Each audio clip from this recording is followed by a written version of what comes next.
bonsoir à tous. À la une de ce journal, le gouvernement peut-il désamorcer la colère des avocats déterminés à suspendre le port de la robe pour protester contre des entraves et des graves violations des droits de l'homme au Cameroun après 9 heures de réunion de crise entre les pouvoirs publics et le Conseil de l'ordre des avocats?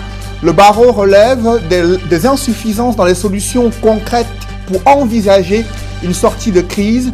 Pendant ce temps, la société civile et certains leaders politiques montent au créneau pour exiger les états généraux de la justice et la libération de Maurice Kamto. Nous en parlerons dans ce journal.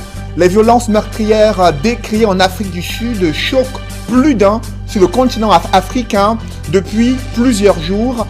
Des ressortissants du continent sont la cible de violences meurtrières, agressions mortelles et du pillage de leurs boutiques.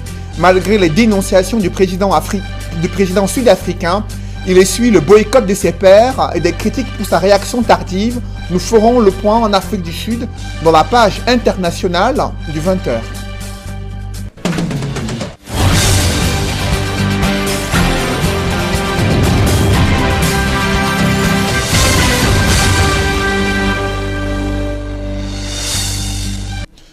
Merci de suivre cette édition complète de l'information sur Equinox Télévision. La recrudescence des agressions et également les violences urbaines inquiètent des habitants de la ville de Douala. 14 jeunes présumés membres d'un gang de malfrats ont été arrêtés et placés en garde à vue après avoir sémé la terreur durant des mois dans plusieurs quartiers de la capitale économique du Cameroun. Entre agressions à main armée et cambriolage, ils ont suscité les représailles d'un autre groupe de jeunes. Alerté, la police s'est lancée dans une chasse à l'homme. L'artillerie lourde a été déployée. Une intervention musclée qui a sémé la panique dans le premier arrondissement de Douala. Reportage Innocent Abega, Mathilda Kemazou et Kediara.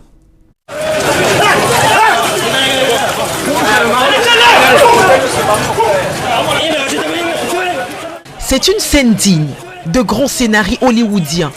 Des forces de l'ordre magistrales courant après des hors-la-loi en plein centre-ville.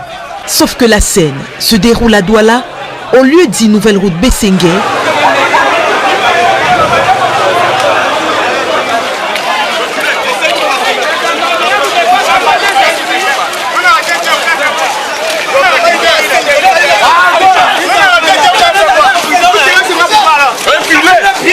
Et ici, la population en colère s'invite de force dans le film.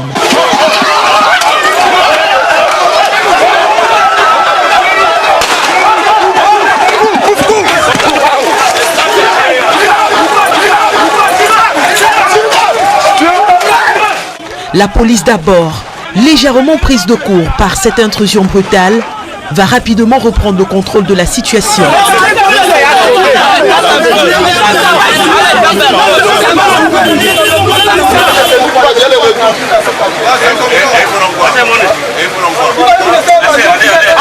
Le jeune est mis en sécurité dans l'un des véhicules anti-émeute qui s'en va sans demander son reste.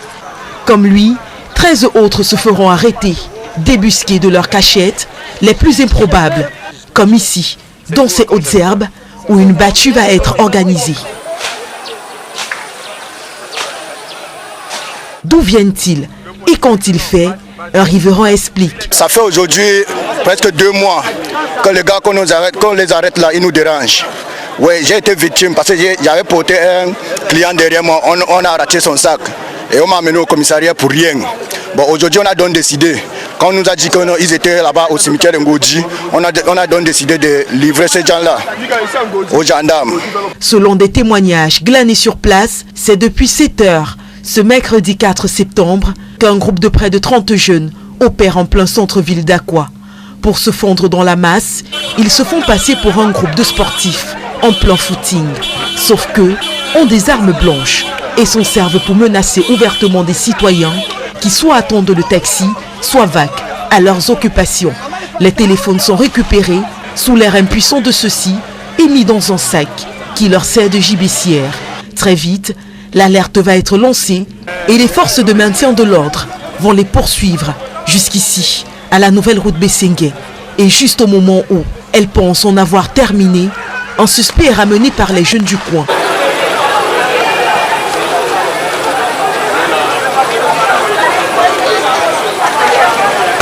Du gaz lacrymogène est lancé pour disperser tout le monde.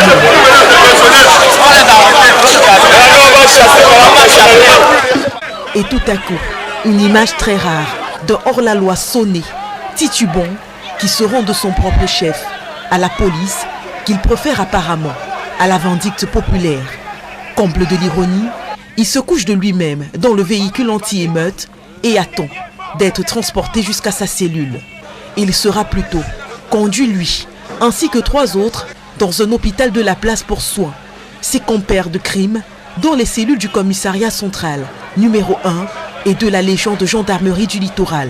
Cela peut paraître anodin, mais ce type de vol en groupe fait fureur dans la ville de Douala depuis plus d'une année. Des jeunes en bande qui surgissent dans des carrefours différents. Et à chaque fois, le mode opératoire est le même. Ils prennent des téléphones, à la rigueur des portefeuilles, puis s'en vont, avant que les victimes aient eu le temps de réagir. Sauf qu'avant ce mercredi, ils n'avaient jamais osé opérer de jour. Avec cette prise, les forces de l'ordre mettent ainsi la main sur un vaste réseau de délinquants qui n'a que trop sévi. Dans l'actualité, un collectif d'acteurs politiques et activistes de la société civile monte au créneau pour apporter leur soutien à Maurice Kamto et d'autres militants du MRC qui doivent faire face à la justice militaire dans quelques jours. Ils s'opposent à ce procès des civils au tribunal militaire et réitèrent également leur soutien à l'initiative prise par des avocats visant à suspendre le port de la robe et déserter les tribunaux pour protester contre des violations des droits humains et des droits de l'homme au Cameroun. D'autres précisions avec Séverin Chouban et Sylvestre Hippolyte Zangaou. Acteurs politiques, militants des droits de l'homme, juristes, tous unis pour dénoncer ce qu'ils considèrent comme étant des dysfonctionnements dans le système judiciaire au Cameroun. Membres du conseil de Maurice Kamto et ses alliés, Maître Alice Com, se joignent à leur réclamation d'une audience publique ce 6 septembre. Justement, les débats doivent être publics, la décision doit être rendue en audience publique, sauf dans certains cas bien encadrés, où on peut interdire la publicité des débats, et il faut le faire par jugement motivé. Il faut dire pourquoi. Cette fois-ci, on va faire une entorse à cette loi-là. Le collectif soutient par ailleurs la résolution du barreau national qui annonce la grève des avocats du 16 au 20 septembre prochain pour protester contre les exactions judiciaires au Cameroun. Nous sommes heureux de voir ce sursaut du barreau national parce que les avocats font partie intégrale du système de justice. Et toutes les violations qui sont citées dans la résolution du barreau sont des violations réelles. Pour Maître Alice Com, des cas vécus justifient assez cette sortie du barreau national. Moi-même, j'ai été victime d'un rejet ou d'un refus d'aller travailler avec mes clients à Kondengui le 28 mai écoulé. Je suis allée là-bas avec, comme je vais d'habitude depuis 51 ans que je fais ce métier, et à la guérite, les gardiens de prison ont exigé que je produise ma lettre de constitution et que je produise également un permis de communiquer. Alors j'ai essayé de leur dire que voilà, je leur ai donné ma carte professionnelle, ma carte d'identité. Je lui ai dit qu'avec ma carte professionnelle, j'ai la loi qui me donne ces 2 choses-là. Alors, je n'ai pas pu voir mes clients qui s'appellent Kamto, Ekoka, Valsero, Ndoki, enfin, on les a appelés là-bas à la prison les 7. Alors, je suis rentrée à Douala bredouille, humiliée comme je n'ai jamais été. Frustrée comme je n'ai jamais été. Et j'ai compris ce jour-là comment on pouvait amener quelqu'un de tout à fait paisible, quelqu'un de respectueux de la loi, à commettre des infractions. Le collectif compte notamment se mobiliser ce vendredi 6 septembre 2019 pour assister à l'audience dans l'affaire Kamto et compagnie au tribunal militaire de Yaoundé. Le réseau des défenseurs des droits humains en Afrique centrale réitère son soutien au professeur Maurice Kamto et s'oppose à un procès de cet acteur politique au tribunal militaire. Le REDAC exige sa libération et condamne la détention arbitraire spécifique des femmes activistes au Cameroun. Cette organisation des droits humains appelle le gouvernement à mettre en place des mécanismes adéquats pour la résolution de la crise post-électorale et la crise socio-politique au Cameroun. Autre réaction, celle du secrétaire général de l'Académie du droit international qui exprime sa vive préoccupation sur le sort réservé à son confrère Maurice Kamto dans le cadre de ce procès prévu au tribunal militaire à Yaoundé. Jean-Marc Touvenin estime que son maintien en détention est une perte pour la communauté des juristes du droit international et même pour l'Afrique. Dans un bref entretien accordé à Boris Bertol, à La Haye, le secrétaire général de l'Académie du droit international s'exprime et apporte son soutien à l'un des meilleurs juristes du droit international dans le monde. Je vous propose de l'écouter. Je considère que la communauté internationale, la communauté scientifique, l'Afrique ne peuvent pas se passer de Maurice Kamto. Maurice Kamto est je ne dirais pas qu'il est le meilleur d'entre nous, mais il est un des meilleurs en droit international, dans la communauté du droit international, la communauté des juristes du droit international. Et chaque jour passé sans lui est une perte. Donc la manière dont je vis cette situation est une mauvaise manière. Je suis très triste de voir que son talent a été gâché par une situation qui lui a été imposée. Donc ce que je souhaite très très vivement, c'est qu'il recouvre la liberté de pouvoir s'exprimer et de faire ce qu'il a toujours bien fait, c'est-à-dire porter sa vision du monde, une vision carrée, une vision structurée, une vision bien pensée, toute qualité dont il a fait preuve dans le milieu académique et dont je peux attester. L'annonce de la grève des avocats a poussé le gouvernement à organiser une réunion de crise. Sur la table des discussions, le Conseil de l'ordre des avocats, le ministère de la Justice et les autres administrations publiques incriminées dans le chapelet de critiques égrenées dans une résolution du Conseil de l'ordre des avocats. Le gouvernement qui réclame plus de temps pour apporter des solutions aux préoccupations posées par des avocats, et ceux-ci estiment qu'il y a une insuffisance dans la prise en compte de leurs doléances. Ils attendent des solutions concrètes pour une sortie de crise. Regard croisé du ministère de la Justice et du Conseil de l'ordre des avocats sur les préoccupations relatives à la situation des droits de l'homme au Cameroun. C'est dans ce reportage que signe Guy Zogo. Entre le ministère de la Justice et les avocats, dont le Conseil de l'ordre du barreau, poignée de main franche et sourire entendu, ont marqué l'entame de la réunion convoquée par le ministère de la Justice après la grève annoncée des avocats. D'entrée de jeu, le vœu était émis que la réussite soit au rendez-vous. Cette présence rassure sur le caractère républicain de votre initiative qui a motivé cette réunion d'urgence et donne légitimement à penser que la justice camerounaise aura des lendemains meilleurs. Il n'empêche, les pics à l'endroit du barreau n'étaient pas loin, le ministère de la Justice se donnant le beau rôle au nom du gouvernement. Il convient de relever, pour le souligner, que cette résolution n'a pas été notifiée en l'état au ministère de la Justice. Cependant, ayant pris connaissance par d'autres canaux de la dite résolution, la chancellerie a trouvé convenable d'organiser cette séance de travail. En face, un brin véhément, le bâtonnier a rappelé au ministre délégué auprès du ministre de la Justice qu'il sait mieux que quiconque les plaintes des avocats. Monsieur le ministre délégué, vous êtes membre du gouvernement, mais vous êtes avocat. Ce détail n'est pas dérisoire. C'est dire que vous connaissez mieux que quiconque les préoccupations des avocats. Sur sa lancée, le président de l'ordre a même semblé enfoncer davantage le clou en rappelant combien la colère et la fureur des avocats sont contenues par le barreau. Vous avez dit que vous savez combien nous contenons les velléités de contestation des avocats. Parce que oui, ces velléités-là existent, mais dans une posture responsable et citoyenne. À l'appui de son propos, un exemple sur le sort peu enviable des avocats a été mis sur la table. Pouvez-vous imaginer, monsieur le ministre délégué, qu'un avocat aille assister son client dans une unité de gendarmerie ou de la police et qu'il soit jeté dans une cellule sous le regard, sous les yeux de son client? Est-ce que vous imaginez cette scène-là où l'avocat perd son honneur, où l'avocat perd de sa dignité, où l'avocat cesse d'exister?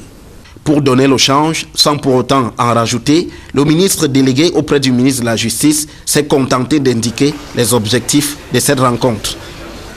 La présente concertation vise à ressasser l'ensemble des griefs de tous les acteurs et à formuler des propositions pour améliorer le service public de la justice, dont chaque intervenant de la chaîne ici présent.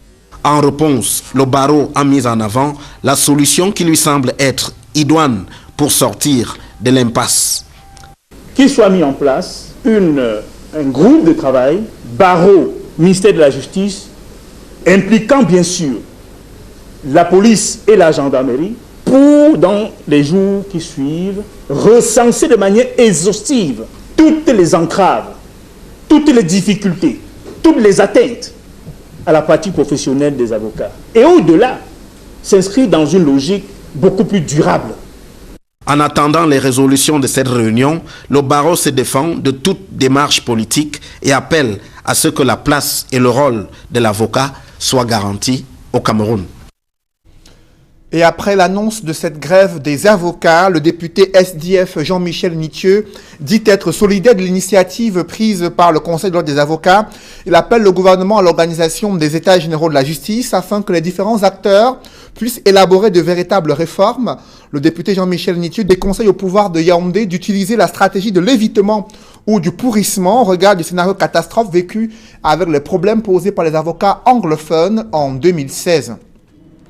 Toujours dans l'actualité, les populations de l'extrême nord, notamment celles résidant à Marois, vont encore souffrir jusqu'à la fin du mois de septembre 2019, date à laquelle pourraient démarrer les travaux de construction d'une nouvelle infrastructure pour la traversée au niveau de Misao à Marois. Le ministre de l'urbanisme en charge de l'habitat également y était présent afin de rassurer les populations sur les moyens mobilisés par le président de la République pour la réhabilitation et la construction de nouveaux ouvrages et de nouveaux ponts dans cette ville, chef-lieu de la région de l'extrême nord. D'autres précisions avec Amadou Daïrou et Nadine Yambou.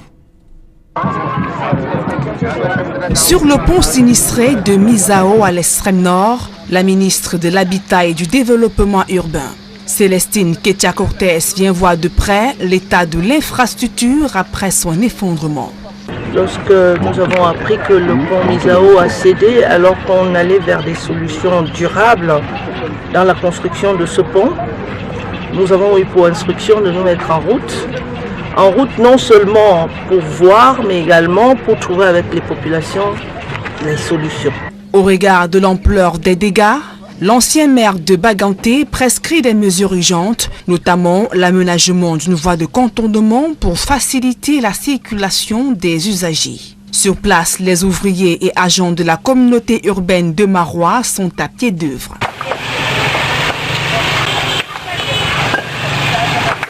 Dans la foulée, la ministre de l'Habitat annonce le déblocage d'une somme de plus d'1,5 milliard de francs CFA du chef de l'État Paul Biya en vue de la construction d'un pont définitif. Nous avons fait appel aux entreprises citoyennes et les entreprises citoyennes se sont mobilisées tout de suite. Je voudrais les remercier, Sococotte, SNE.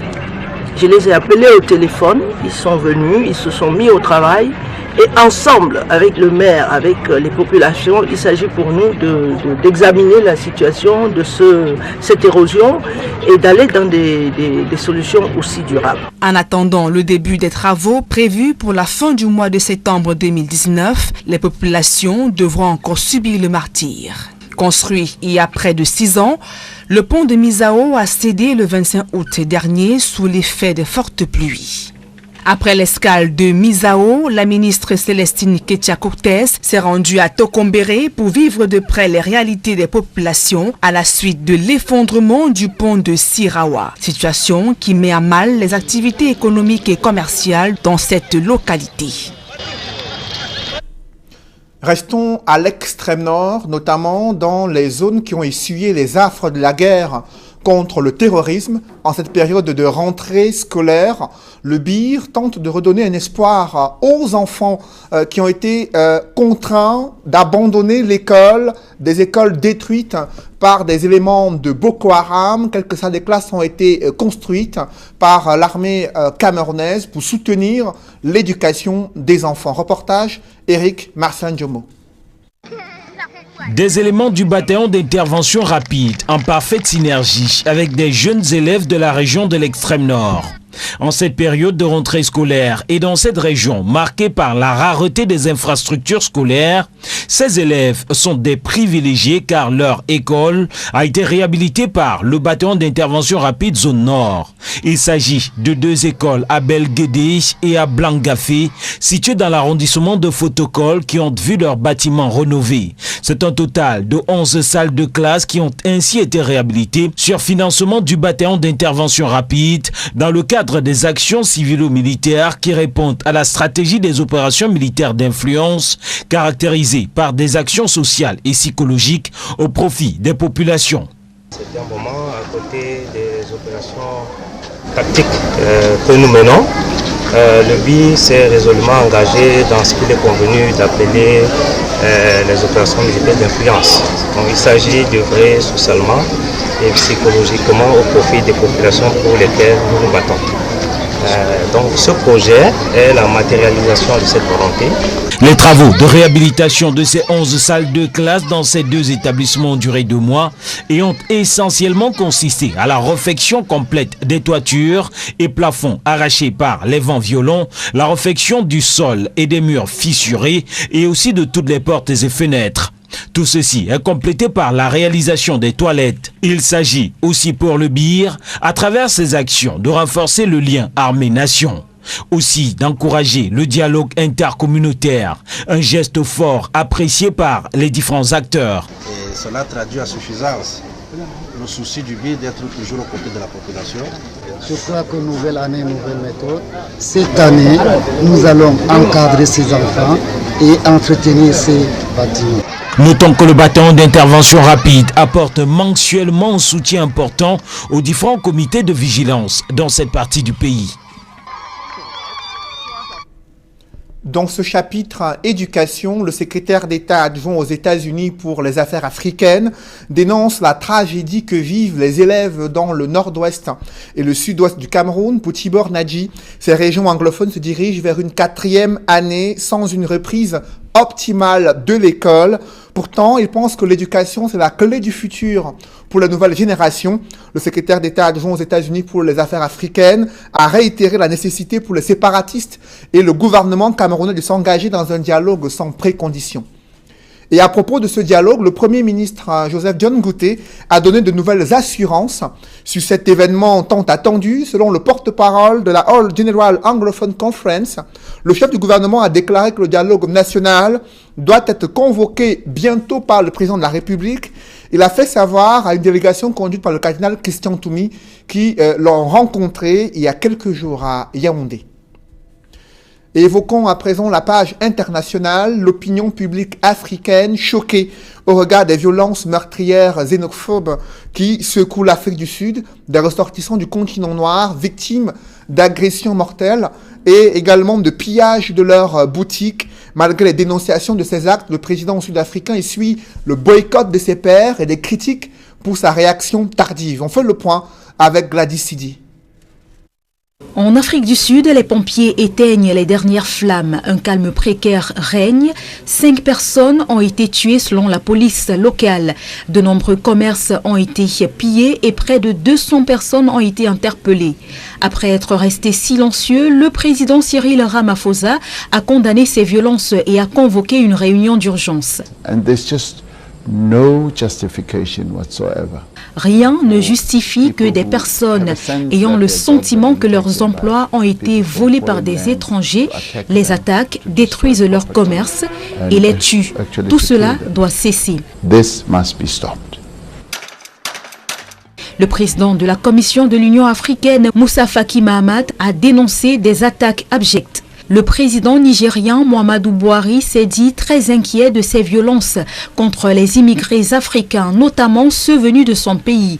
Il a envoyé un représentant sur place afin de mieux protéger les commerces de ses ressortissants dans la capitale économique du pays. De nombreuses personnalités et stars de la musique nigériane ont appelé au boycott total des entreprises sud-africaines. La vague de violence et de pillage a débuté dimanche en Afrique du Sud après la mort de 3 personnes dans l'incendie encore inexpliqué d'un bâtiment du centre-ville de Johannesburg, avant de se propager à d'autres quartiers de la ville, puis à Pretoria.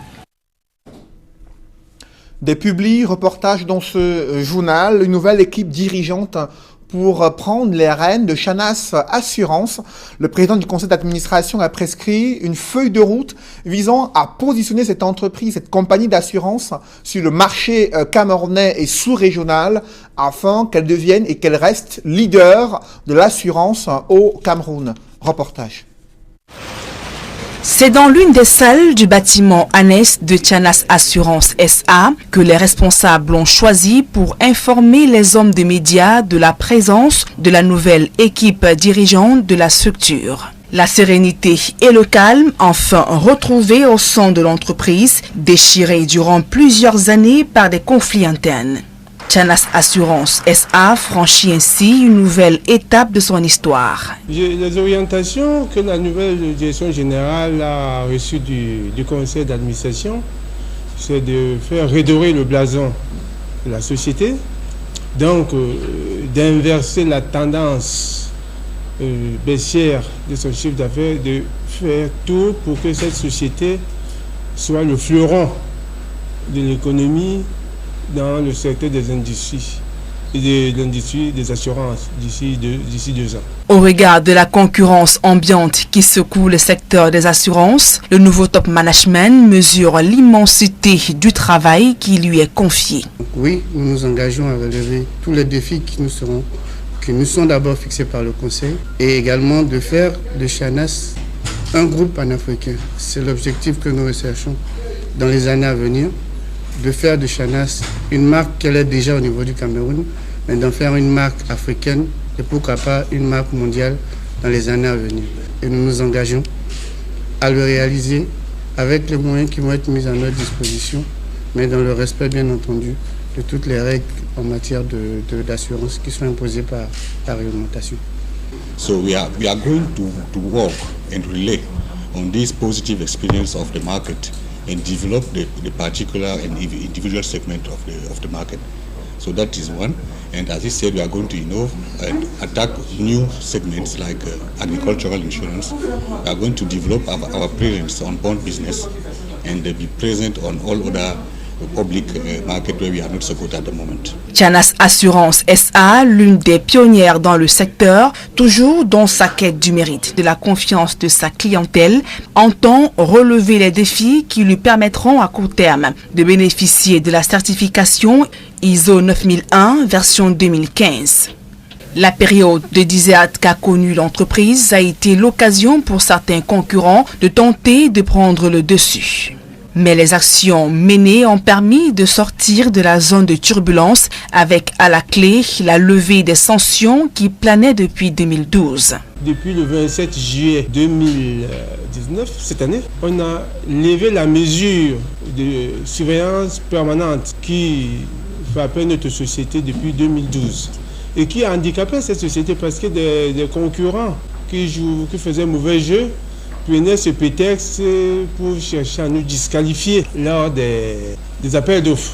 Alors que ce n'était pas un élément particulier, mais c'était le prétexte en amont, ils demandaient cela. Mais aujourd'hui, c'est un coup de chapeau. En pleine ascension, et pour consolider sa place de leader dans le domaine, Chanas Assurance, filiale du groupe SNH, Société Nationale des Hydrocarbures, cumule plusieurs années d'expérience et s'engage à réserver une satisfaction totale à sa clientèle et ses partenaires. Au sein du groupe PHP, des activités sportives ont été organisées pour renforcer les liens entre le personnel et la direction générale. Reportage. Je vous prie de vivre d'agréables moments au cours de cette finale. Je vous remercie. L'édition 2019 du championnat interservice de football baptisé Banana Foot Tournament et dédié au personnel des plantations du Openja PHP a connu son apothéose ce samedi 3 août 2019 au cours d'une finale qui mettait aux prises l'équipe du domaine ouest à celle des services centraux. En présence de Pascal Ferrier, directeur général de la PHP, qui a donné le coup d'envoi de cette finale, entouré pour la circonstance de plusieurs de ses collaborateurs et d'un public nombreux que la pluie tombée sur Ndiombe ce jour n'a pas découragé, les deux finalistes ont offert un spectacle alléchant, marqué par des actions d'éclat, alliant beauté des gestes et intelligence.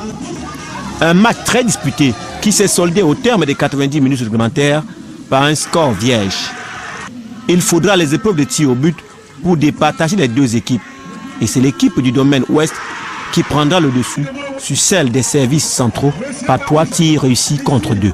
Ce match de finale de la Banana Foot Tournament venait ainsi couronner 3 mois d'une compétition ayant mis en présence 6 équipes.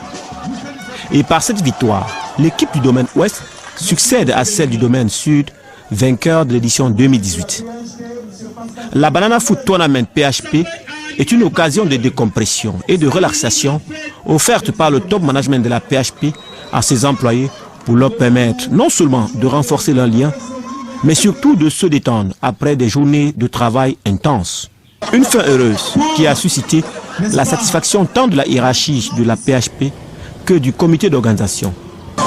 Pour célébrer le vivre ensemble, parce que c'est une de nos valeurs dans l'entreprise, en organisant un tournoi de grande envergure.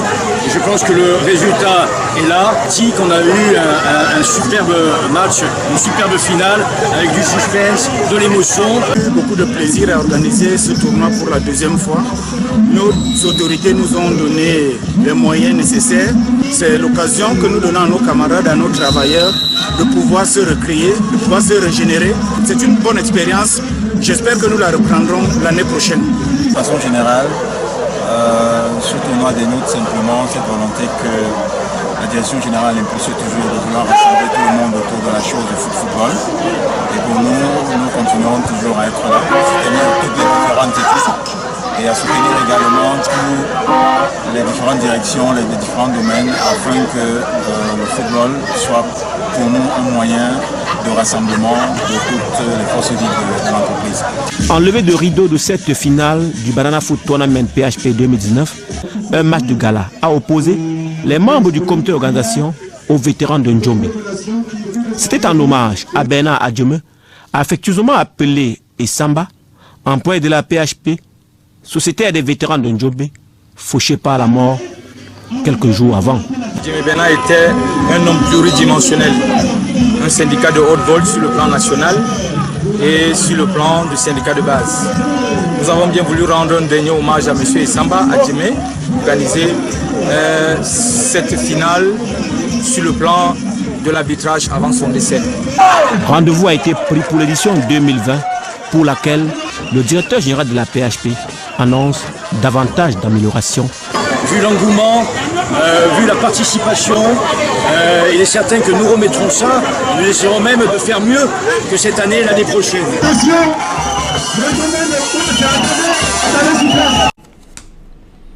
Mesdames, messieurs, c'est la fin de ce journal. Merci de l'avoir suivi. Juste après cette édition de 20h, retrouvez Serge Alain Autou et ses invités pour le débrief du journal sur le plateau d'Equinox Soir.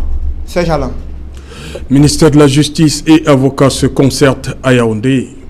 Une réunion de crise qui a déjà duré 9 heures et aucune résolution concrète n'y est sortie. Vous avez suivi comment le ministère de la Justice, représenté par le ministre délégué auprès du ministre de la Justice, s'est plaint du fait qu'ils n'ont pas été notifiés. Et pourtant, selon le bâtonnier, le fait qu'il soit d'ailleurs avocat lui permet de mieux connaître les problèmes de fond que rencontrent les avocats au Cameroun. Il souhaite une commission paritaire, ministère de la Justice, Conseil de l'ordre et d'autres administrations publiques afin qu'ils puissent de façon exhaustive élaborer sur les problèmes que rencontrent les avocats afin d'améliorer la justice et améliorer la situation des droits de l'homme au Cameroun.